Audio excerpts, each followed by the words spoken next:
वक्फ board काम कैसे करता है जी। और जो वक्फ को लेकर के एक धारणा बना ली गई है, उन धारणाओं में सच्चाई क्या है। सबसे बड़ी बात जो धारणा बनाई गई, जो लोगों को बताया गया, वो ये बताया गया कि साहब वक्फ बोर्ड के पास असीमित पावर है। वक्फ बोर्ड चाहे भारत की किसी जमीन पर हाथ रख दे और कहे कि साहब ये जमीन वक्फ बोर्ड की, तो इसका मतलब साहब जमीन हो गई वक्फ बोर्ड की। अब आप अदालत जा नहीं सकते, वक्फ का एक ट्रिब्यूनल यानी कि वक्फ की अपनी एक अदालत है, वही फैसला सुनाएगी। और क्योंकि वो तो वक्फ की अदालत है, तो वो वक्फ के पक्ष में फैसला सुनाएगी। यानी कि अगर वक्फ ने दावा कर दिया आपकी जमीन पर, तो आपकी जमीन तो साहब चली गई। सच्चाई क्या है इसमें? इसमें बिल्कुल भी सच्चाई नहीं है, 0% भी सच्चाई नहीं है। इसलिए सच्चाई नहीं है, एक तो मैंने बताया कि अमेंडमेंट आया, फिर भी उस पर इम्प्लीमेंट नहीं हो पाया सरकारों की वजह से। दूसरी बात यह है कि 1954 में वक्फ एक्ट आया, उसके बाद में सेंट्रल गवर्नमेंट ने एक कमेटी बनाई 1965 में। उसने पूरे देश का एक सर्वे किया। 1969 में उसने अपनी रिपोर्ट सौंपी और 70 के अंदर एक गजट बनकर तैयार हुआ। गजट में क्या हुआ, केंद्र सरकार ने तमाम प्रॉपर्टीज़ की निशानदेही करके तमाम स्टेटों में अलग अलग ये बताया कि वक्फ बोर्ड को कि ये प्रॉपर्टी ये सब आपकी हैं।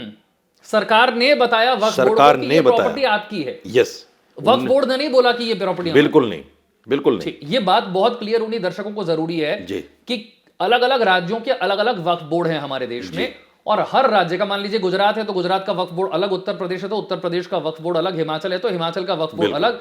ये सारे वक्फ बोर्ड राज्य सरकार के अंडर आते हैं। बिल्कुल। उनके चेयरमैन को अपॉइंट भी राज्य सरकार ही करती है। राज्य सरकार ही करती है, बल्कि राज्य सरकार भी उस आदमी को करती है जो पार्टी का कार्यकर्ता होता है, जो मतलब अपना पसंदीदा शख्स, अपनी मर्जी का, कोई क्राइटेरिया नहीं है उसका। नहीं, कोई क्राइटेरिया, कोई एलिजिबिलिटी, कोई क्राइटेरिया नहीं, कुछ सरकार जिसे चाहे वक्फ बोर्ड का चेयरमैन बना दे, जिसे चाहे कर दे।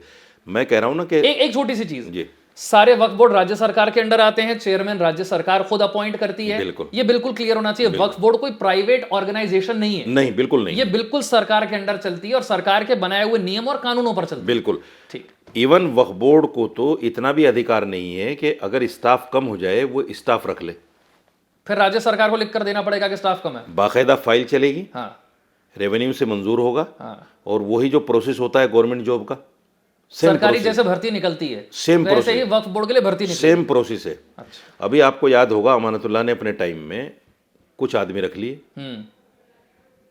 करीब 100 आदमी, क्योंकि स्टाफ कम था वक्फ बोर्ड में, और वक्फ की प्रॉपर्टियों की का सर्वे करने के लिए और ये देखने के लिए कहाँ कहाँ कितना कितना किराया है लोगों का, इसके लिए आदमी की जरूरत है, तो उसने आदमी रख लिए। उसी बात को लेकर अमानतुल्लाह पर केस चला हुआ है कि साहब आपने ये इलीगल कर लिया, और बल्कि उस स्टाफ को हटा भी दिया गया। ठीक, 2-3 साल उनको सैलरी मिली, उन्होंने काम किया, अच्छा काम किया, लेकिन उनको हटा दिया गया इसी बेस पर, क्योंकि नियम के विरुद्ध हो गया ये। नहीं, वो था नियम के, वक्फ जो वक्फ की ऑर्गेनाइजिंग बॉडी बनती है, हाँ, उस बॉडी को कुछ इख्तियारात हैं, कुछ अधिकार हैं। हाँ, कुछ अधिकार हैं, कुछ लोगों को अपॉइंट कर सकते हैं। उनमें से ये भी अधिकार है कि अगर वक्फ के अंदर एक रेजोल्यूशन पास हो जाए, हाँ, तो उस रेजोल्यूशन की वजह से आप ये काम कर सकते हैं, नौकरी पर रख सकते हैं। उसमें थोड़ा सा क्या हुआ, उसमें ये हुआ कि 1/3 मेजोरिटी होनी चाहिए, मेंबर्स की 1/3 मेजोरिटी अगर है तो लोगों को नौकरी पर रखा जा सकता है, रेजोल्यूशन पास हो जाएगा। लेकिन अमानत भाई ने जो किया, हाँ, उसमें कहीं ना कहीं वो 1/3 वाला नहीं हो पाया, और उसी की वजह से आके वो फंस गए, क्योंकि ज्यादातर लोग गवर्नर की तरफ थे, वो अपना हाथ इधर देना नहीं चाहते थे, कुछ लोग नौकरी पेशा भी होते हैं उसमें।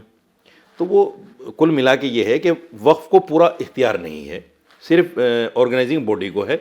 दूसरी बात ही मैं आपको ये कह देना चाहता हूँ, असीमित शक्तियाँ कुछ भी नहीं है। अगर वक्फ बोर्ड के पास असीमित शक्तियाँ होती तो मैंने आपको जैसे दिल्ली का उदाहरण दिया कि 50 बीघा ज़मीन ये सरकारों के पास है, वक्फ बोर्ड नहीं ले पा रही है, ना किराया देते हैं ना जमीन वापस आती है। DPS school Delhi Waqf board की जगह पर है, ओबराय होटल दिल्ली वक्फ बोर्ड की जगह पे, उसके बाकायदा डॉक्यूमेंट हैं, 1970 का गजट है, 1970 का गजट है, और इस तरह की प्राइम लोकेशन की बेशुमार प्रॉपर्टीज। ये प्रॉपर्टीज क्या वक्फ ने किराए पर दी हुई हैं? क्या इनका किराया मिलता है या किराया भी नहीं मिलता? किराया भी नहीं मिलता। कैसे? अगर कागजात आपके पास है तो आपको कुछ तो मिलना चाहिए। देखिए, असल में क्या है कि वक्फ बोर्ड में जो लोग आते हैं वो सरकार के नुमाइंदे होते हैं। सरकार ये कह दे कि भाई ये मेरा आदमी है, ये जो कर रहा है इसको करने दो, अगर इसको रोकोगे तुम्हें हटा दिया जाएगा, तुम्हें भगा दिया जाएगा। उसको डर ये रहता है कि मैं चेयरमैन से तो हटूंगा ही हटूंगा, मुझे पार्टी में भी जगह नहीं मिलेगी फिर। इस डर से चेयरमैन खामोश रहता है, कब्जे हो जाते हैं, थोड़ा बहुत दान दक्षिणा उनको भी चली जाती है, कुछ सरकार को चली जाती है, वक्फ बोर्ड को कुछ नहीं मिलता। और ये करीब करीब हर राज्य में सिस्टम ऐसा ही है, हर राज्य में ऐसे ही होता है। तो अगर असीमित शक्तियां होती वक्फ बोर्ड के पास तो ये प्रॉपर्टी का इस तरह नाजायज इस्तेमाल नहीं होता, अगर असीमित शक्तियां होती। दूसरे एक और एलिगेशन लगता है वक्फ बोर्ड के ऊपर कि जिस प्रॉपर्टी पर हाथ रख देता है वो उसकी हो जाती है। ये असीमित शक्तियों की वजह से ही हो सकता है। एक प्रॉपर्टी, मैं कहता हूं गजट के अलावा, जो 1970 के गजट में तमाम प्रॉपर्टीज हैं पूरे हिंदुस्तान में, उसके अलावा एक प्रॉपर्टी बताए कोई आदमी कि ये वक्फ बोर्ड की नहीं है और वक्फ बोर्ड ने इसके ऊपर दावा कर दिया। जो दावे हैं सब झूठे हैं, वो राजनीति से प्रेरित दावे हैं। कैसे? सपोज कीजिए, आपको याद होगा एक खबर चली कि साहब एक 1500 साल पुराना मंदिर है तमिलनाडु में, उस पर दावा कर दिया वक्फ बोर्ड ने। तो वहां का जो चेयरमैन है वो बीजेपी पार्टी से मुतासिर है, उसने एक खबर बनाने के लिए कर दिया। हालांकि 1500 साल पहले तो बोर्ड भी नहीं था। 1400 साल पहले मोहम्मद साहब जब आए, दुनिया में जब आए और उन्होंने इस्लाम को फैलाया, उस वक्त वक्फ की शुरुआत हुई 1400 साल पहले। दर्शकों के लिए बता दूं, वक्फ मतलब दान। वक्फ मतलब दान। वक्फ का मतलब ये होता है कि हम अपनी किसी प्रॉपर्टी को अल्लाह के नाम पर दे दें और ये कहें कि इस मेरी प्रॉपर्टी से गरीबों को, यतीमों को, बेवाओं को, समाज सुधार के लिए किया, समाज सुधार के लिए, हाँ, समाज सुधार के लिए किया, उसको वक्फ कहते हैं। वो वक्फ हो गया। वो वक्फ अल्लाह होती है, उसको आप बेच नहीं सकते। ठीक, यानी कि अगर वक्फ बोर्ड को अपनी जमीन दान करूं, जी, तो वक्फ बोर्ड उसे बेच नहीं सकता, वक्फ बोर्ड क्योंकि ये अल्लाह के नाम पर दान की गई जमीन है। बिल्कुल। इससे सिर्फ समाज सेवा हो सकती है। समाज सेवा हो सकती है, उससे किराया लेकर आप उसको किराए पे दे सकते हैं। हाँ। अच्छा, पहले क्या था, एक सिस्टम और भी था जो 1995 में जब अमेंडमेंट आया तो उसको खत्म किया गया। 99 साल का पट्टा चलता था। तो अक्सर प्रॉपर्टी ऐसी हैं जो 99 साल के पट्टे पे चल रही हैं। ठीक। अच्छा, उनका जो किराया है वो भी जोगतू चल रहा है, क्योंकि 99 साल का पट्टा है। यानी कि आज जो किराया तय कर दिया वो 99 साल तक ऐसे रहेगा। 99 साल तक ऐसे रहेगा, कोई बदलाव नहीं हो सकता। कोई बदलाव नहीं। ये अंधेरगर्दी है और वक्फ बोर्ड के साथ और मुसलमानों के साथ डिस्क्रिमिनेशन है ये।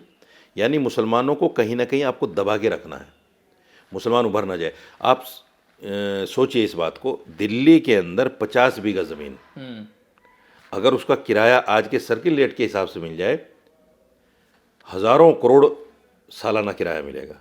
और हाल ये है कि यहाँ तो सैलरी भी नहीं आ पा रही है। यहाँ सैलरी भी नहीं आ पा रही है। यानी कि वक्फ बोर्ड को लेकर जिस तरह की धारणाएं बनाई गई हैं और जो बातें की जा रही हैं, उसका दूसरा पक्ष भी देखना चाहिए। ये तुष्टीकरण है। बीजेपी हिंदू वोटों को साधने के लिए मुसलमान, कब्रिस्तान, शमशान, इनका सहारा लेती है और वक्फ बोर्ड भी उसी के अंडर में है। तो वक्फ बोर्ड को बदनाम करने के लिए इस तरह की चीज़ें लाई गई हैं। अच्छा, फिर उस पर यह कि साहब सनातन बोर्ड बनना चाहिए।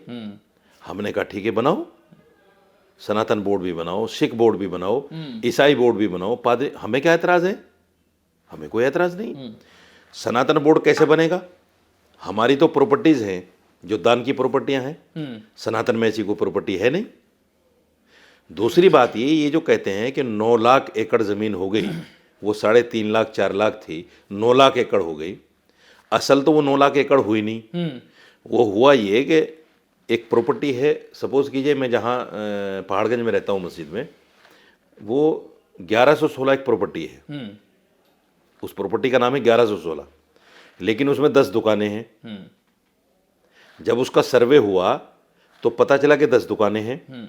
अब 10 दुकानें जब 10 किराएदारों को अलग अलग दी जाएंगी तो उन पे नंबर भी डाला जाएगा, 1115, 1112, 1113, 10 नंबर डलेंगे। तो वो एक प्रॉपर्टी की 11 प्रॉपर्टी इन्होंने लिख ली कि साहब ये तो 11 प्रॉपर्टी हो गई। अच्छा, प्रॉपर्टी वो एक है, लेकिन बीजेपी ने उसको 11 बना दिया। आप बताइए, जो 1970 के गजट में प्रॉपर्टी हमारे पास है, उस पे हम मकान दुकान बना के ही तो किराए पे दे सकते हैं। यही रेवेन्यू है हमारा।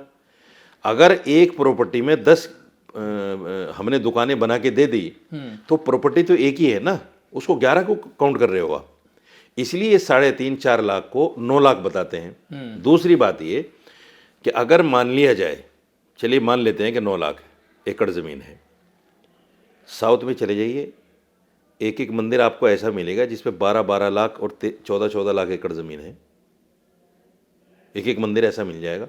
और ऐसे ऐसे मंदिर हैं जिनके जब दान पेटी खुलती है तो महीनों तक उसकी गिनती होती है। पर वही तो हिंदू भी कह रहे हैं कि ये मंदिर भी हमारे कंट्रोल में कहाँ है, मंदिर तो सरकार के कंट्रोल में है। तो लीजिए ना अपने कंट्रोल में, हम कब मना कर रहे हैं? यही तो सनातन बोर्ड के पीछे की जो मांग है, आपने कहा कि ऐसी कोई प्रॉपर्टी नहीं है, यही तो सनातन बोर्ड के लिए मांग है कि सारे मंदिर जो हैं वो सरकार के कंट्रोल से हटाकर सनातन बोर्ड के कंट्रोल में। सर इसीलिए सनातन बोर्ड नहीं बन सकता,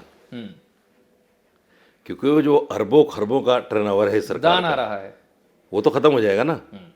बीजेपी में गारंटी के साथ कह सकता हूं सनातन बोर्ड नहीं बनाएगी। इसलिए नहीं बनाएगी कि वो अरबों खरबों का जो दान है, जो पैसा मिलता है मंदिरों से, वो सनातन बोर्ड देखेगा, फिर सरकार को थोड़ा ही मिलेगा। नहीं, फिर वो सनातन बोर्ड का चेयरमैन भी तो सरकार ही बनाएगी, जैसे वक्फ बोर्ड का बनाती है। सनातन बोर्ड का चेयरमैन बनेगा, लेकिन देखिए एक तो होता है डायरेक्ट, एक होता है इनडायरेक्ट, उसमें फर्क आ जाता है। अभी डायरेक्ट सरकार के अंडर में है, फिर वाया सनातन बोर्ड होगा तो उसमें बहुत फर्क आ जाएगा। वक्फ बोर्ड है अंडर में, लेकिन कुछ पावर्स हैं वक्फ बोर्ड को भी, वही पावर्स इनको भी देनी पड़ेंगी। जैसे कि क्या क्या पावर्स होती हैं? अब जैसे मैंने कहा कि रेजोल्यूशन पास करने से वो अपनी किराएदारी बढ़ा सकते हैं या किसी आदमी को अपॉइंट कर सकते हैं, इस तरह की उनको भी देनी पड़ेंगी। तो वो डायरेक्ट सरकार के अंडर में नहीं रहेगा ना, सरकार के अंडर से निकल जाएगा। असल में क्या है, कुछ हिंदू धर्मगुरु इस आवाज़ को सिर्फ इसीलिए उठा रहे हैं कि अब आवाज़ उठा दो, गर्म मामला है, सनातन बोर्ड मिल जाएगा और ये अंधा खाता जो सरकार की तरफ जा रहा है हमारी तरफ आ जाएगा। जो लूट सरकार मचा रही है हम लूटेंगे। यहां क्या है, वक्फ बोर्ड में लूटने के लिए कुछ नहीं है। नहीं, पर जमीन तो है, जमीन है, वो सरकार के अंदर में। एक बात ये कही जाती है कि एग्जैक्टली कितनी जमीन है वक्फ बोर्ड के पास, इसका कोई हिसाब किताब नहीं है। नहीं, बिल्कुल हिसाब किताब है। जिस सरकार ने 1970 का गजट बनाया तो क्या सरकार के पास वो सारे कागजात नहीं है? सरकार ने बनाया ना। 1970 में बहुत सारी जमीनें जो दान की गई उन पर केस चल रहे हैं। लोगों ने दावे कर दिए कि जिस शख्स ने जमीन दान की है, एक्चुअली तो जमीन भी उसके नाम पर नहीं है, उसने बिना अपनी जमीन हुए ही जमीन को दान कर दिया। और फिर क्योंकि जमीन को दान कर दिया गया तो वक्फ बोर्ड ने दावा करना शुरू कर दिया कि साहब ये जमीन हमारी है, और जो असल मालिक है फिर वो कोर्ट में केस लड़ रहा है। देखिए 1970 का जो गजट बना वो एक कमेटी की सिफारिश पे बना। अगर वो जमीन सरकार ने वक्फ बोर्ड के हैंड ओवर कर दी और उसमें कुछ भी फॉल्ट है तो ये वक्फ बोर्ड का तो फॉल्ट नहीं है, ये तो या तो सरकार का फॉल्ट है या उस कमेटी का फॉल्ट है। वक्फ बोर्ड का तो कुछ नहीं है। वक्फ बोर्ड को तो आपने वो जमीन हैंड ओवर कर दी कि साहब ये जमीन आपकी है। तो अब वक्फ बोर्ड पे कैसे इल्जाम लग सकता है कि साहब वक्फ बोर्ड कब्जा करे बैठा है? भाई दी तो हमें सरकार ने है ना। अब सरकार ने अगर गलत दी है तो फाइल खोलो, आपको कांग्रेस सरकार ने गलत किया है, वक्फ बोर्ड ने कहां से गलत कर दिया? 1970 के गजट की तमाम फाइलें, सरकारी दस्तावेज मौजूद हैं। आप कह रहे हैं वक्फ बोर्ड के पास जो प्रॉपर्टी है सब सरकार की दी हुई, सब सरकार की दी हुई है, इसके अलावा 1 इंच जमीन। कोई शख्स आकर जो दान करता है प्रॉपर्टी वो तो जाती है ना सीधी। मिलेनियम पार्क देखा है आपने? मिलेनियम पार्क, ये सब वक्फ बोर्ड की जमीन हुआ करती थी। शीला सरकार के टाइम में हारून यूसुफ ने सरकार को दे दी, कुछ पैसा वो खा गया और पार्क बना हुआ है।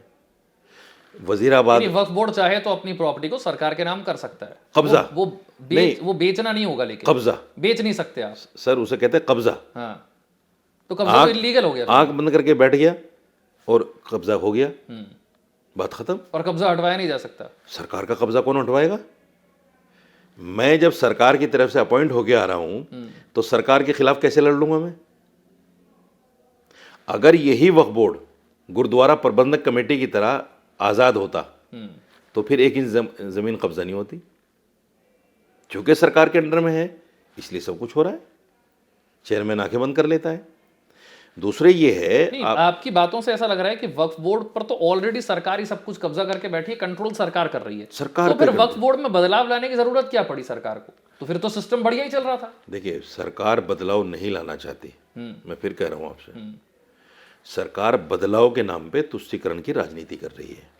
आप कह रहे हैं जो बिल लेकर आए हैं ऐसा कुछ होने नहीं जा रहा, कुछ नहीं, ये जेपीसी में भेजा गया, कुछ नहीं होगा। नहीं, जो वक्फ की थोड़ी बहुत जो उसके पास पावर थी, वक्फ बोर्ड के पास, उसको खत्म करेंगे ये।